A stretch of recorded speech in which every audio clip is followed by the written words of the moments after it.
Welcome, pregnant police sheriffs, to Geek Salad's retro movie reviews from the Geek Salad podcast. I'm Andy. And I'm a funny-looking guy. Just kind of funny-looking guy. And tonight we continue our look at some of the Oscar also-rans for Best Picture.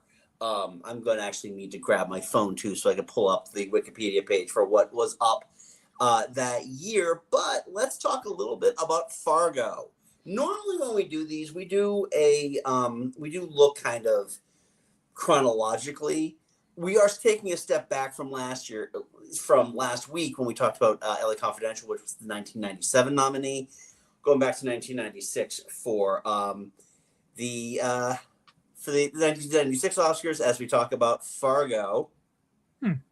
So, yeah, sorry, I'm trying to type as well. So, I can't remember, Mike. Did you say that you actually you have seen Fargo before? No, I have never seen Fargo before. In fact, this is my very first Coen Brothers movie. I've never seen any of their movies. Really? Yep. I kind of feel like there's probably one that might have snuck in there somewhere that you didn't see. I looked through their filmography. I did not see anything that I recall seeing. Interesting. That's really interesting. I mean, the first one I ever saw was Raising Arizona. Which is very funny. I've heard that one is probably their biggest kind of almost straight up comedy. Yeah. I mean, they've done other movies before. It's funny too when you look at some of their output in like the early aughts, prior to No Country for Old Men. They did a lot of comedies, a lot of stuff that just kind of fell under the radar, like The Lady Killers and Intolerable Cruelty. And even Burn After Reading is one of those. But yeah, Fargo was really the one that put them kind of on the awards map. I mean, they had done serious movies before. After Raising Arizona, they had done Miller's Crossing. They had done, the rated R movie that everyone snuck into, Barton Fink. Barton Fink.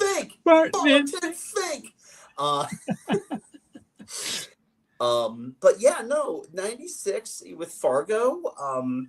This is very, it really feels like one of the quintessential 90s independent films.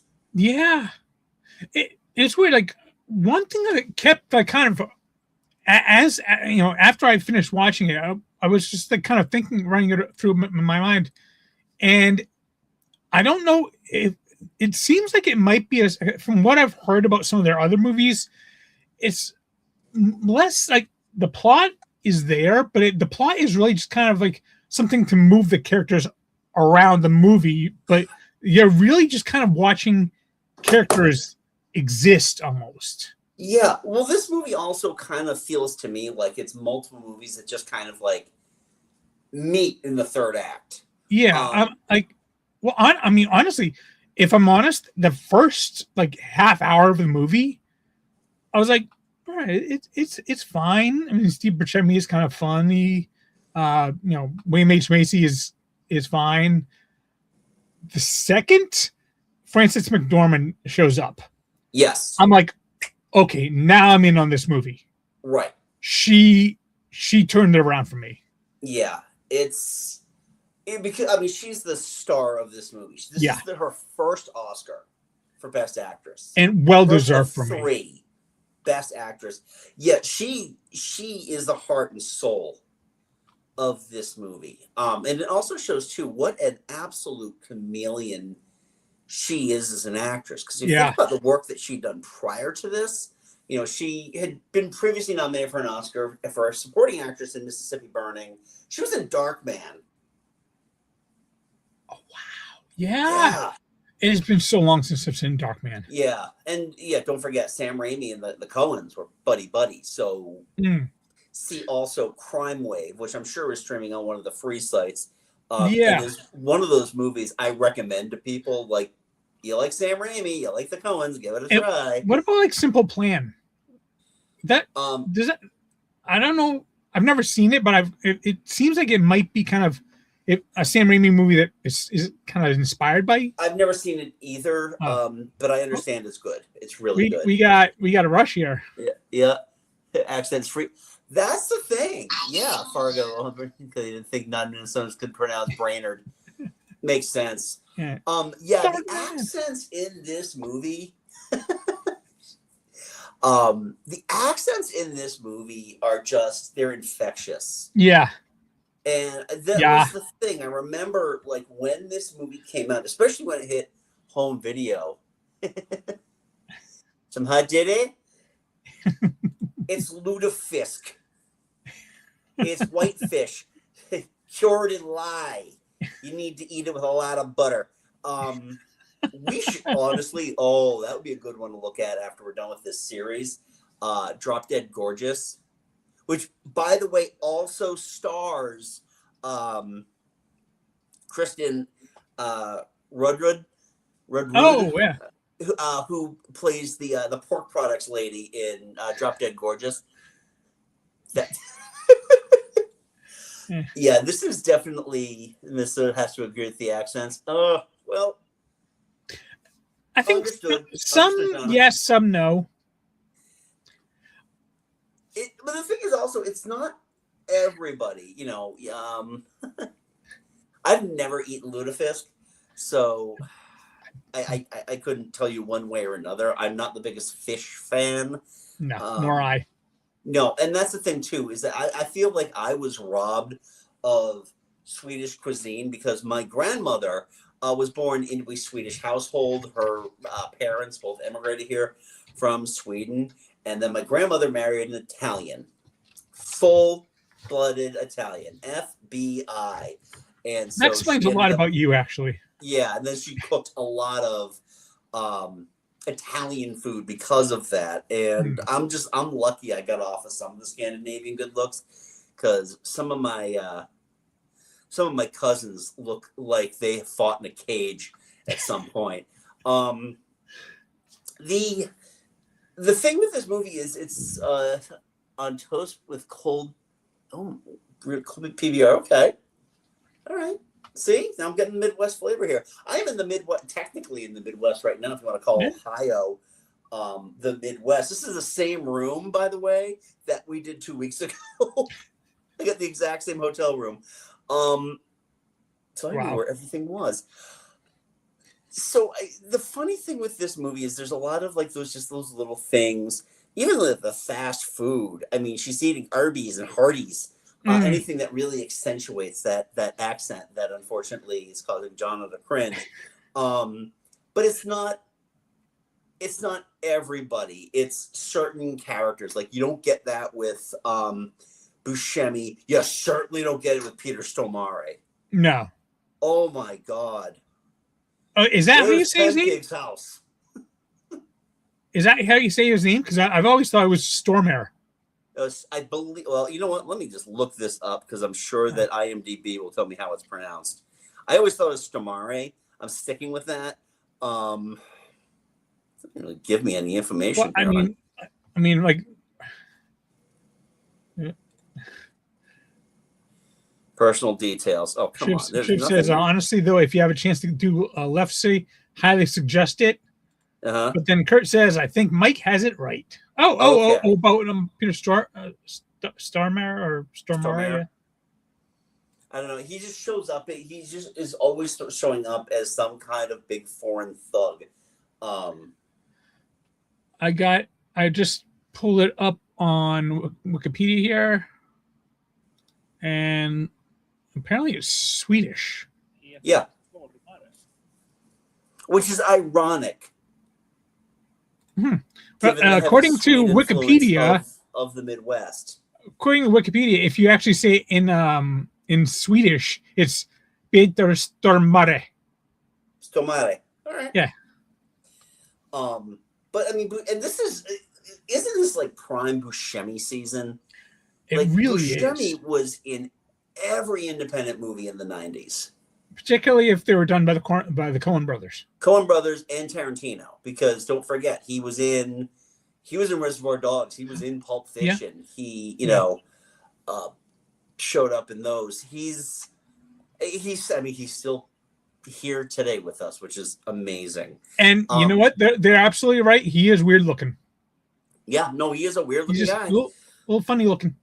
Yeah. Some of the other interesting characters in this movie, Wade Gustafson, Harvey Presnell. Oh, So yes. I had never seen Harvey Presnell in anything prior to Fargo. Then I found out the man has got an amazing singing voice. Really? And appears in the Clint Eastwood film Paint Your Wagon with blood, I bet. I'm just remembering the Simpsons scene. That's really all I know it from. I watched the musical Hell and found out that Harvey Presnell was. And I'm like, oh wow! Let's see, the potato grape thing, delicious Butter. on butter. Actually, that sounds pretty good. Yeah, don't make me like I just ate myself silly. So I'm like I can't think of food anymore. And sadly, we did lose him in 2009. Yeah, no, yeah, I remember when he passed away. But what's his name? John Carroll Lynch, who is like one of those that guys. He plays Norm Gunderson. Yeah.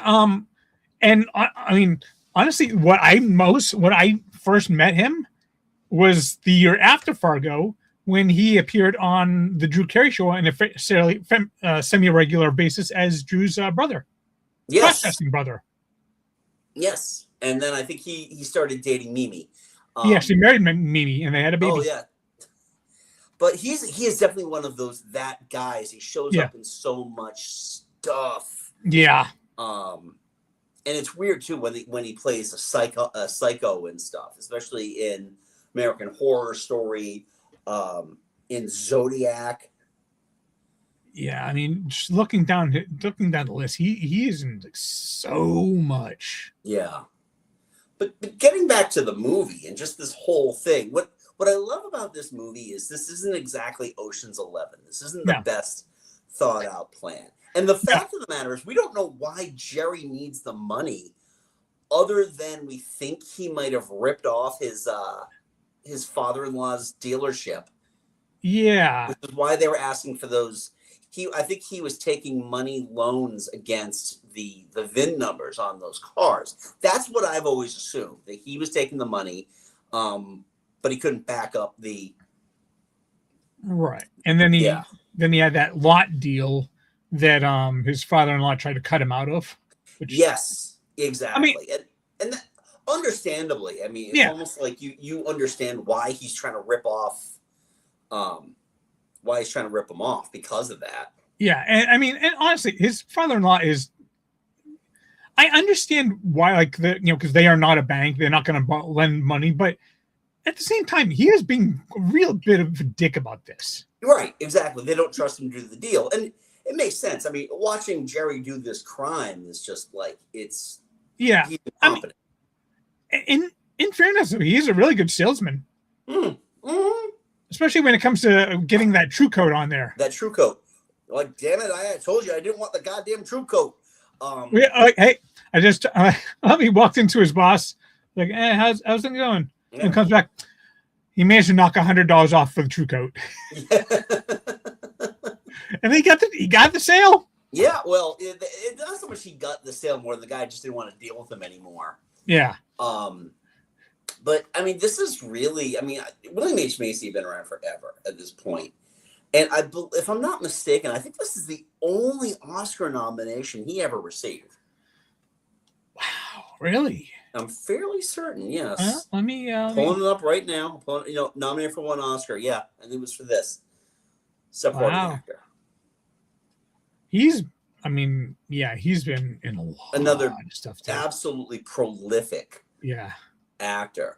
But yeah, getting back to the crimes, it's like you're going to hire these guys to kidnap your wife, which, by the way, that entire kidnapping scene is hilarious. I don't trust him with that damn True Coat. I think it's Minnesota Salt. Seeing him scraping the ice off windshield, just having a fit. Yeah. We have all been. Everyone who has had to scrape bright ice off their windshield, they've had that moment of a cold car. Yes. Yeah. Exactly. Yep. Yeah. I'm just glad. I picked up my rental car on Sunday, and I was greeted with 3 inches of snow on it on Monday morning when I woke up to go to work. So, Well, right now I can hear the sleet hitting the windows, so oh, it I'm did glad start I put a sleeting. Okay, I'm glad I put a tarp over my windshield that's because good. I've been in communication with my family, and they're like, it hasn't started yet. it is officially started. I can hear Oh, it. good. For the love of God, stop snowing. Yeah. Um, Yeah. How much snow are they calling for tonight? I've heard multiple Yeah, I've things. heard This is like everything from Massachusetts. like 2 to Massachusetts snow, 5 by to, the way. huh? Even though I'm outside of Columbus, Ohio, right now, and it has done nothing but rain all week. Yeah. So, yeah. But back to the movie. Yeah. Yeah. No, the kidnapping scene I felt was just hilarious, and just again how inept these two guys are. I mean, like when Steve Buscemi's Carl, he like goes to the window, he's like, she's sitting right there, and he's just Yep. Yeah. Absolute incompetence. and then she bites uh, uh I can't remember his name. Is it Greer? Greer, yeah. And then he has to like just spend time looking for some ointment. Yeah. And I mean, it's. Oh, wait. Full Midwest talking about the weather. How can you not? I mean, got to talk about the goddamn snow. You've got that. Then you've got the murders that bring Marge into it because, somebody witnessed them shooting a cop, and then he has to go after them. Because Carl couldn't remember to put the temporary license registration on the dealer's plates. Yeah. By the way, another thing I thought about was like, Marge is kind of like a very polite Midwestern Sherlock Holmes, and her deputies are like Dr. Watson, because she's like, well, I put out a license plate search for a DLR or something. It's like, I think that means dealer plate. Yeah. Like, yeah, she's just like looking over the scene, like, okay, this is what happened, and she's like, yep, right. She knows how to do this, right? And it's funny too because this isn't part of her wheelhouse as a cop. I'm sure she doesn't, deal with a lot of murders in Brainerd. No, not kidnappings. And the funny thing is, like, the saddest, the most uncomfortable you ever see her is with her dinner date with Mike Yanagita. Yeah. Actually, if I have one like real complaint about the movie, is that whole scene, the character of Mike Yanagita could have easily been written out of the movie. Yeah, it didn't need to be there because it's one scene of them talking and him telling his tale of woe, how his wife died of cancer. And then, like, a scene later on where she finds out that he lied about that. He's just been stalking this woman forever. Yeah.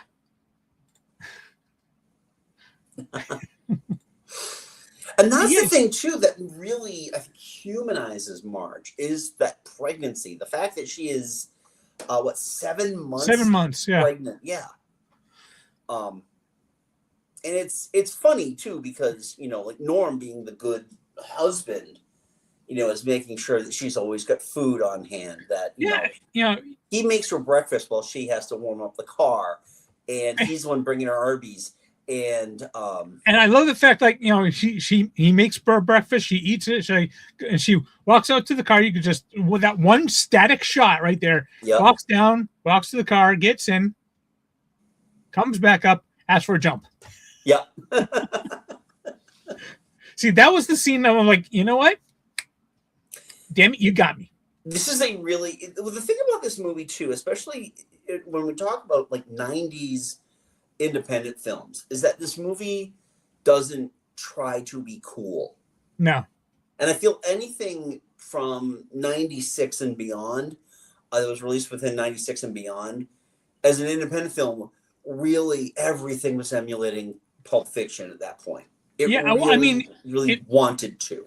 I mean, if you think about what we did next, what we did last week, LA Confidential, that is like a very cool LA noir type thing. Yeah, The exact opposite of this, but yeah, they're both exactly. telling kind of murder tales. Yeah, exactly. And it's funny too if you want to get into some of the Oscar talk about this movie and where it fell in. So this is the first year that like the independent films truly hit the Hollywood bloodstream in terms of the Oscars. Even the winner, which probably had more money, like it had quite a bit of money attached to it, was not a huge budget. There was one studio film in this entire Best Picture lineup, and that's Jerry Maguire. Yeah. Everything else. Heading down to So it. this movie lost to The English Patient. There was no way it was going to beat The English Patient. Yeah, I mean, the title, the title alone tells you, oh, this is Oscar bait. Yeah, exactly. I just went back and rewatched it not too long ago, and I think it still holds up really well. Oh, really? I've heard mixed things about it. It's, if this were Joe talking about The Godfather, he would say it insists upon itself, and I can understand that. It's very much, it really wants to be a David Lean film. But it succeeds. It succeeds where it needs to succeed. Fargo also nominated Jerry Maguire. Secrets and Lies, which I've never seen. It's a Mike Leigh film, so essentially the entire movie was practically improvised. It's just like, here's what you're doing right now. And then Shine, which is primarily all I know it for, is the Jeffrey Rush performance. Yeah. Because this was, again, oh God, every time I hear the ring,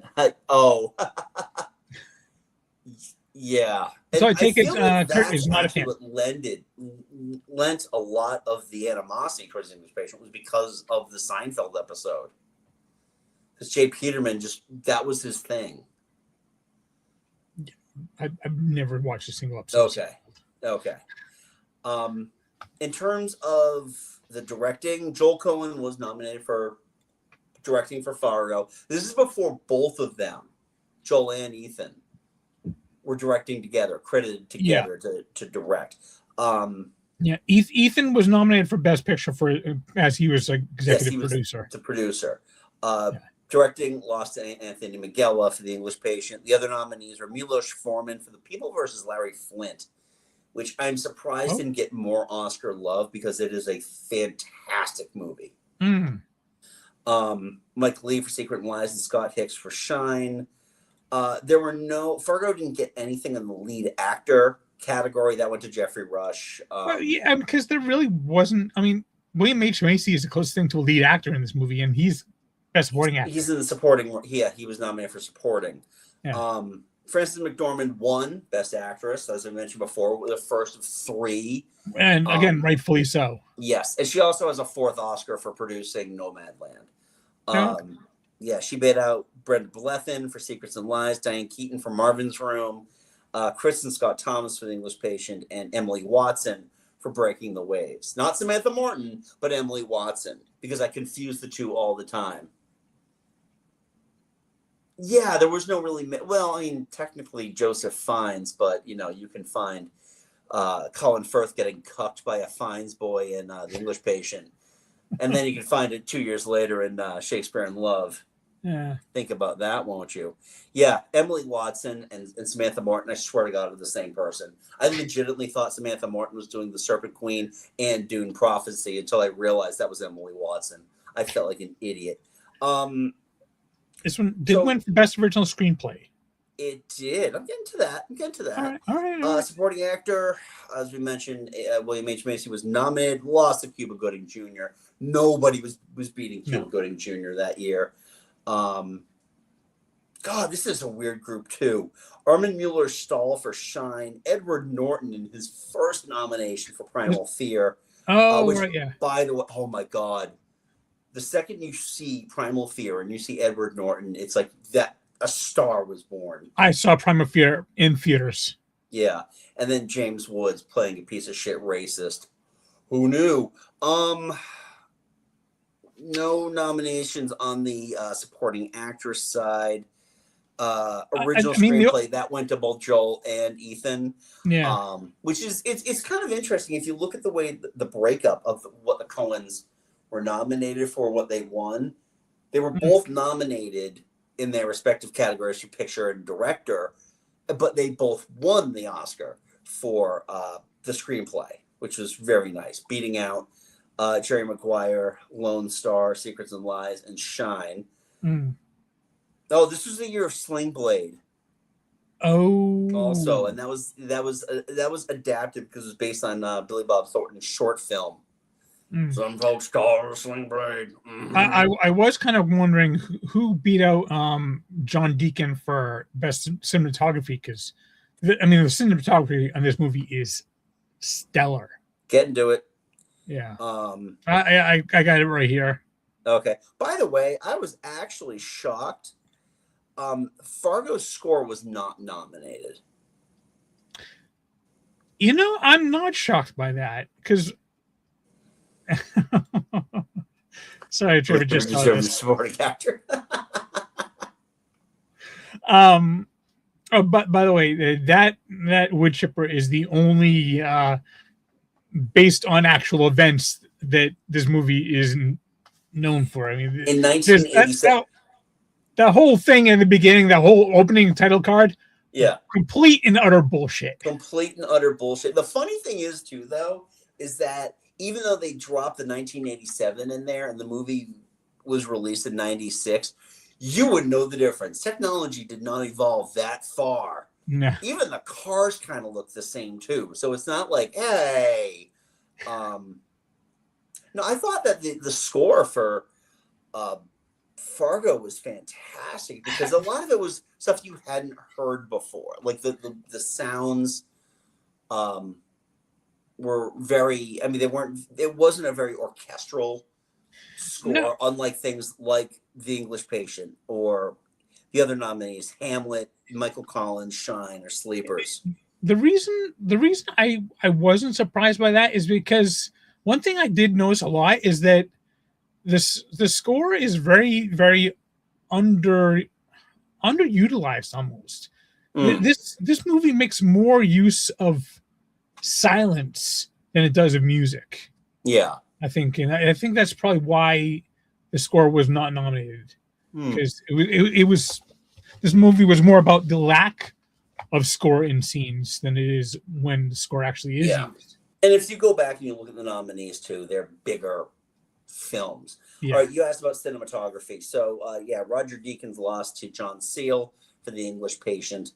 Also nominated was Evita, Fly Away Home, and Michael Collins. Which was totally an Oscar bait movie that just kind of missed its opportunity. Yeah, I've never seen any of those other movies, but I will say, Roger Deakins is now a cinematic legend for cinematography, and just like the shot of the overturned car in the body and out in the field, and just like the use of just snow to fill out the background is brilliant, I thought. Yeah. Oh yeah, I'm pulling up Roger Deakins because I did see he did finally win some Oscars. He was like one of those also rans. Well, I mean, he's been in as soon as he teamed up with Denis Villeneuve, he's teamed up with him a lot. Yeah, if you look at he won his Oscars for Blade Runner 2049 and 1917. Yeah. So yeah. The cinematography is fantastic, especially because you're dealing against a lot of white backgrounds, which is not easy to shoot. And he makes him stand out especially when he's got just one thing in there. Yeah, kind of like the scene when Steve Buscemi is burying the money. He looks down, nothing. Yeah, looks down, nothing. Yep. He just plants that thing right there. White and fence posts. Yep. It was funny. Trevor mentioned earlier about the wood chipper. So when Fargo was released for sale on home video at Suncoast, they actually had the collector's pack, which came with a snow globe. The first edition came with what was one of the released movie posters of Marge like, leaning over the dead body in the snow, and you could shake it up. And then they made one of the wood chipper with the foot sticking out, and the white snow in there was also mixed in with some red. So, I mean, overall, I hadn't watched this movie in a while. I had actually recently watched it a few weeks before we decided to do it. So, I watched it again as a primer. But I really enjoyed this one. Yeah, and like I said, like the first half, it's only an hour and a half movie. Yeah. And the first half hour, I was like, okay, well, they're setting up a lot of stuff. Okay, yeah. And then like half hour in, so for the last hour, you got Frances McDormand, and that's when it locked in for me, because she's brilliant in this movie. Yeah. I loved her every moment she was on screen. Yeah, no, I think I like that this movie does not overstay its welcome. It is just long enough, especially too looking at some of the other movies that got nominated for Best Picture. Even Jerry Maguire, is north of 2 hours and 15 minutes. So that's a movie I haven't watched in forever. Same. I do remember enjoying it when I first saw it, though. Yeah.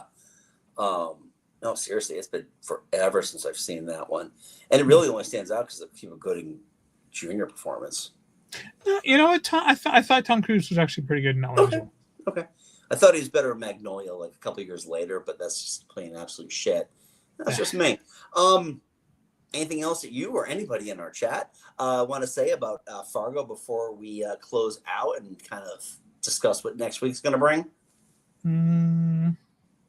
Yeah, no, honestly, beyond they really should have cut Mike Yanagata. I mean, that would have cut what, like 5-7 minutes from the movie. 5 very uncomfortable minutes. Yeah. That's so lonely. It did nothing for me. Whatever. I mean, every movie's gonna have that one scene though, but overall, again, I enjoy this one. Yeah. And so I guess no one else has anything to say. So next week, the Oscar ceremony is on the 15th. Yeah. So we've got one more week of this, and I thought I'd like to try something different, and it's mainly to get Mike to watch a movie, and also because in my heart of hearts, I really want to believe it will win, but I really feel that based on certain things, it will be the runner-up. I'm not going to tell you what that movie is. That you've got 10 choices to think of for that, but we're gonna discuss that movie. I mean, in fairness, it has been doing pretty well so far. Yep. Yeah. You and I can talk offline about that. Yeah. But I'd love to be proven wrong. I absolutely would love to be proven wrong about that. But we'll talk about that next week. So we want to know, what are your thoughts on Fargo? Where does this line up in terms of where you fall in terms of Coen Brothers films? Leave a polite comment below. Don't forget, this is YouTube. Thumbs up, subscribe, blah, blah, blah, blah, blah, blah, blah. If you like what we do, Mike and I host a little podcast called Geek Salad. You can check that out wherever you get your podcast. We are going to be doing a live broadcast next week where we are going to, God willing, I'll be home now. Yeah. We're going to be talking about some adaptations that completely missed the mark in terms of movies, TV, video games, books, whatever. We're going to talk about that. That should be fun. Other than that, you can follow us on the socials. We are at Geek Salad Podcast on Facebook and at Geek Salad Radio on Blue Sky. You would get first place in the Duck Stamp contest. God, do you remember back in the day when you actually had to buy extra postage because Forever stamps didn't exist? Yep. And damn it, those 3-cent stamps were useful. They were very useful. Nothing to be ashamed of there. 2 more months. So, check us out on the socials. And until next time, I'm Andy. I'm Mike. Go forth and be nerdful. We'll see you later, yeah? Yeah.